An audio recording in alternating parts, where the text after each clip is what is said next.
북한의 핵과 미사일 역량 고도화로 한반도 안보 정세가 급변하고 있는데요. 기존의 안보 전략 개념을 총체적으로 재검토해야 한다는 지적이 나오고 있습니다. 이런 가운데 북한 체제가 스스로 무너질 거라는 북한 붕괴론 대신 그 반대인 북한 만능설이 떠오르고 있습니다. 왕선택 통일외교 전문기자입니다.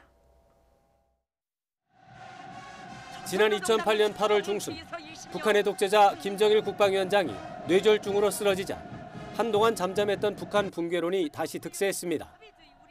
2011년 12월 김정일 위원장이 사망하고 서른도 되지 않은 김정은이 북한의 3대 수령으로 들어서자 북한 붕괴론은 더욱 확산하는 추세를 보였습니다. 북한의 주요 인사들까지 탈북과 외국으로의 망명이 이어지는 등 심각한 균열 조짐을 보이면서 체제 동요의 가능성이 커지고 있습니다. 북한 붕괴론은 버락 오바마 미국 대통령도 동참하면서 신빙성을 높여갔습니다. 특히 전략적 인내, 즉 북한에 대한 지원은 물론 대화나 타협도 삼가고 제재와 압박을 중심으로 하면서 북한 붕괴에 대비하는 정책을 정당화했습니다. And it is very hard to sustain that kind of brutal authoritarian regime in this modern world.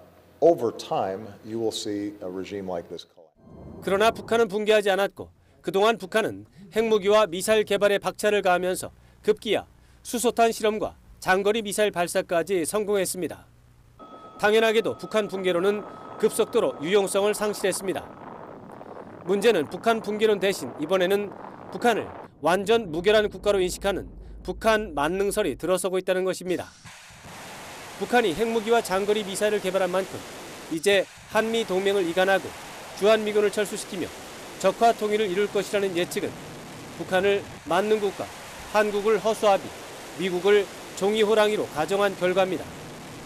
그렇지만 북한이 국제사회에서 심각한 고립 상태에 놓여 있고 경제적, 사회적으로 여전히 취약한 요소가 많다는 점은 주지의 사실입니다. 북한을 만능국가로 간주하면 대화와 협상을 중심으로 한 대북 심리전 수요를 차단하면서 또 한 번 김정은을 도와주는 결과가 될 가능성이 커집니다. 북한 만능설은 북한 붕괴론과 마찬가지로 북한에 대한 정확한 진단을 방해하고 결국 대북 정책 실패를 초래할 수 있다는 점에서 민감하게 경계해야 할 대상으로 평가됩니다. YTN 왕선택입니다.